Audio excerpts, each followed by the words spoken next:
Hello बच्चों, कैसे हैं आप? बच्चों, आपने पिछली कक्षाओं में कुछ आकृतियों के बारे में पढ़ा होगा। ये आकृतियाँ द्विआयामी आकृतियाँ थी, जैसे कि वृत्त, वर्ग, आयत, चतुर्भुज, त्रिभुज और पंचभुज। इसमें दो ही आयाम होते थे, जैसे कि लंबाई और चौड़ाई। आपने अभी इन दो आयामों के बारे में पढ़ा है। जब इन आयामों में एक आयाम और जुड़ जाता है, जिसे हम गहराई या ऊंचाई बोलते हैं, तो यह त्रिआयामी आकृति कहलाती है। इसे इंग्लिश में हम 3D शेप बोलते हैं। बच्चों, आज इन्हीं तीन आयामी आकृति के बारे में हम पढ़ेंगे, जैसे कि घन और घनाभ, जिन्हें इंग्लिश में हम क्यूब या क्यूबॉइड बोलते हैं। तो आइए देखते हैं। बच्चों, पिछली कक्षा में आपने 2D आकृति यानी कि द्विआयामी आकृति के बारे में पढ़ा था। इसमें एक लंबाई होती है और एक चौड़ाई होती है। जब इसमें एक तीसरा आयाम जुड़ जाता है, जिसे हम ऊंचाई या गहराई कहते हैं, तब यह एक बॉक्स का रूप ले लेती है, यानी कि घन का रूप ले लेती है, जिसे हम इंग्लिश में क्यूब भी कहते हैं। तो बच्चों, जब इसको हम खोल देते हैं बॉक्स को, तब इसके कई पार्ट्स हमें दिखाई देते हैं, जैसे फेस, वर्टेक्स और एज। फेस में क्या है, आपको जो सामने का हिस्सा दिखाई दे रहा है, ये हमारा फेस कहलाता है। और जो ये आपके कोने जो आपको दिखाई दे रहे हैं, ये हमें वर्टेक्स कहलाते हैं। और जो आपको ये भुजाएं दिखाई दे रही हैं, ये एज कहलाती हैं। हिंदी में हम फेस को फलक कहते हैं। और ये फलक कितने हैं, आइए गिनते हैं। 1, 2, ऊपर नीचे का 3, 4 और सामने का 5 और इधर पीछे का 6। तो हमारे 6 फलक हो गए, या हम कह सकते हैं 6 फेसिस। तो हमारे वर्टेक्स को हम हिंदी में कहते हैं कोना या शीर्ष। तो कितने कोने हैं, आइए इसे गिनते हैं। 1, 2, 3, 4, 5, 6, 7, 8। तो यहाँ पर हमारे कोने या वर्टेक्स हो गए 8।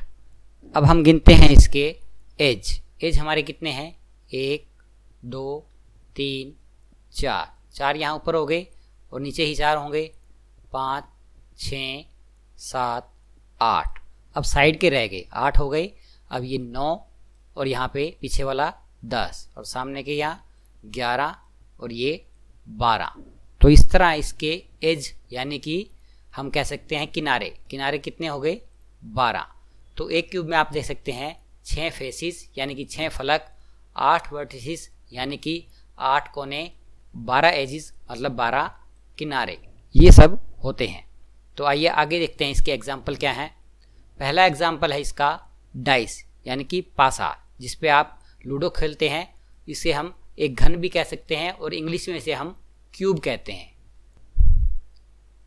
इसमें लंबाई, चौड़ाई और ऊंचाई बराबर होती है। ये इसकी लंबाई है, ये इसकी चौड़ाई, और ये जो आप यहाँ से यहाँ तक हिस्सा देख रहे हैं, ये हमारा ऊंचाई का है। ये वाला ये ऊंचाई का हिस्सा है।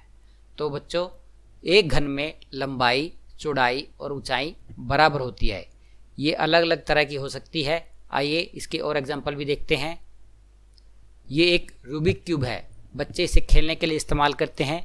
इसके एक साइड अलग अलग रंग होते हैं और इसको हम घुमा सकते हैं। इसकी ये भुजा हम घुमा सकते हैं, ऊपर से भी और साइड से भी। ये सब हम घुमा के इसको अलग अलग रंग में मिक्स कर देते हैं और बच्चे इसको घुमा घुमा कर इसका एक रंग एक साइड ले आते हैं और इसे खेलते हैं। आपने भी खेला होगा। इसमें भी लंबाई, चौड़ाई और ऊंचाई बराबर होती हैं। अगला एग्जाम्पल आप देखिए, ये है मैच बॉक्स। इसमें आप देख सकते हैं कि इसकी जो ये लंबाई है ये ज़्यादा है, इससे कम इसकी चौड़ाई है और इससे कम इसकी ऊंचाई है। तो यहाँ पर ना लंबाई बराबर है, ना चौड़ाई बराबर है, ना ही ऊंचाई बराबर है। इस तरह की आकृति हमारी क्यूबॉइड कहलाती है और इसे हम घनाभ कहते हैं, जिसमें ये तीनों अलग अलग हों या कोई सी 2 बराबर हों, एक अलग हो। यानी कि कहने का मतलब कि ये तीनों बराबर ना हो। जब ये तीनों बराबर नहीं होंगी तो इस तरह की आकृति क्यूबॉइड या हम उसे घनाभ कहेंगे। तो अगला एग्जाम्पल इसका देखते हैं हम। ये ईंट देख सकते हैं, इसकी लंबाई, चौड़ाई और ऊंचाई तीनों ही अलग अलग है। इंग्लिश में इसे ब्रिक कहते हैं। आइए अगले देखते हैं। ये एक कंटेनर है, बड़े बड़े पानी के जहाज़ों में इसका इस्तेमाल होता है सामान एक देश से दूसरे देश तक ले जाने के लिए। और कई बार ट्रकों के पीछे भी आपने इस तरह का कंटेनर लगा हुआ देखा होगा। इसे भी हम घनाभ या क्यूबॉइड की श्रेणी में ले सकते हैं और इसकी भी लंबाई, चौड़ाई और ऊंचाई अलग अलग होती है। अब एक बॉक्स आपने देखा होगा जिसमें हमारा सामान पैक होके आता है। आप कोई ऑनलाइन सामान मंगाते हैं या कोई बाज़ार से सामान लेके आते हैं, टीवी, फ्रिज या और कई तरह का सामान जो इस तरह के बॉक्स में आपका पैक किया गया होता है। इसमें भी इसकी लंबाई, चौड़ाई और ऊंचाई ये भी अलग अलग हो सकती है। तो इस तरह की जो अलग अलग आकृति, अलग अलग लंबाई, चौड़ाई, ऊंचाई वाली बॉक्स होगा उसे हम क्यूबॉइड या घनाभ कहेंगे। बच्चों, यहाँ आपको एक आकृति दिखाई दे रही है। इस आकृति में आपको अंदर कुछ डॉटेड लाइंस यानी कि दानेदार लाइनें दिखाई दे रही हैं। इनसे मोड़कर इस पेज को हमने इन लाइनों पे मोड़ना है। ये जो आपकी लाइनें दिखाई दे रही हैं, यहाँ पे जब हम मोड़ेंगे तो मोड़ने के बाद जो आकृति बनेगी वो एक बॉक्स की बनेगी। तो बच्चों, इस तरह की आकृति आपने बनानी है और उसको मोड़ के उसका एक बॉक्स बनाना है। यहाँ पर भी कुछ आकृतियाँ दी गई हैं। जिस तरह इस आकृति में यहाँ पे इसे पेज के हिसाब से काट रखा है। काटने के बाद जब इसे हम इन जगह से मोड़ेंगे, मोड़ने के बाद यहाँ पर ये इस तरह की आकृति बनेगी। तो आपको भी इस तरह ट्राई करना है। और यहाँ पे देखिए इस तरह की आकृति ये कटी हुई है। इसको काटने के बाद जब हम किनारों से मोड़ेंगे तो इस तरह का एक प्रिज्म बनेगा, पिरामिड बनेगा। और यहाँ पर आप देख सकते हैं एक सिलेंडर बना रखा है, एक चौकोर पट्टी है, ऊपर 2 सर्कल हैं, ये काट रखे हैं।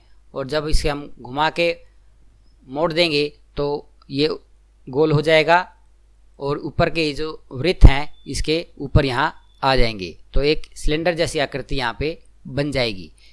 हिंदी में इसे बेलन कहते हैं। और यहाँ पर आप देख सकते हैं एक वृत्त का छोटा सा पार्ट यहाँ ले रखा है और इसको जब हम घुमाएंगे तो ये एक शंकु का आकार ले लेगा। इंग्लिश में इसे हम कोन कहते हैं। और ऊपर की तरफ ये जो वृत्त है यहाँ से इसे ढक दिया गया है। इस तरह ये आकृति बन गई। तो आपको इस तरह का नेट दिया होगा यानी कि जाल दिया होगा, उसके हिसाब से आपको बताना होगा कि इस तरह की आकृति बनती है नहीं। तो वर्कशीट में आपको इस तरह का प्रश्न भी हल करना है। बच्चों, यहाँ आपको एक मकान का नक्शा दिया गया है और नीचे 4 मकान आपको बना के दिए गए हैं। इस नक्शे के आधार पे आपको बताना है कि ये नक्शा किस घर का है। तो आइए देखते हैं ये नक्शा किस घर का है। यहाँ पर आपको कुछ निशान बने दिखाई दे रहे हैं। ये है एक विंडो का निशान यानी कि खिड़की का निशान। ये तीनों खिड़की के निशान हैं। और यहाँ पर ये जो निशान दिया गया है ये एक दरवाजे का निशान है। जैसे दरवाज़ा यहाँ है और आप देख सकते हैं दरवाज़ा यहाँ बना हुआ है, खिड़की यहाँ बनी हुई है, यहाँ भी खिड़की बनी हुई है। ये खिड़की आप देख सकते हैं यहाँ पे बनी हुई आपको दिखाई दे रही है। तो आइए देखते हैं कि इस नक्शे के अनुरूप कौन सा घर बना हुआ है। सबसे पहले आप यहाँ देखिए कि यहाँ पर एक खिड़की है इसकी इस दीवार की साइड। तो इस दीवार की साइड यहाँ पे खिड़की है तो ये घर हो सकता है। और ये खिड़की कहाँ पे है? एक यहाँ पे है, ये भी घर हो सकता है। नीचे आप देखिए ये भी घर हो सकता है। यहाँ पे दरवाज़ा है, खिड़की नहीं है, तो यानी कि ये घर तो हमारा हो ही नहीं सकता। अब दूसरी खिड़की के बारे में देखते हैं। ये खिड़की कहाँ है? यहाँ पर है खिड़की। और ये खिड़की यहाँ पर नहीं है, यहाँ पे दरवाज़ा है, तो ये घर तो हो नहीं सकता। अब दूसरा देखते हैं। यहाँ पे ये खिड़की है, ये घर भी हो सकता है। अब हमारे पास ए और डी घर बचे। इनमें से देखना है कि ये घर होगा या ये घर होगा। अब हम दरवाज़ा देखते हैं। दरवाज़ा कहाँ है इस नक्शे के अनुसार? दरवाज़ा यहाँ पे है इस लाइन पे, और यहाँ पे भी आपको दरवाज़ा देख सकते हैं। ये घर हो सकता है। अब यहाँ इस आकृति में देखिए, यहाँ पे खिड़की बनी हुई है लेकिन दरवाज़ा यहाँ पे नहीं है, दरवाज़ा इसकी दूसरी साइड है, तो ये भी आकृति हमारी नहीं हो सकती। अब 3 आकृति हमारी कट हो चुकी हैं, एक आकृति बची है ए, तो हमारी आकृति हो सकती है ए। तो इसका इस नक्शे के अनुरूप जो घर बना हुआ है हमारा ए घर बना हुआ है। अब आप कहेंगे ये खिड़की कहाँ गई?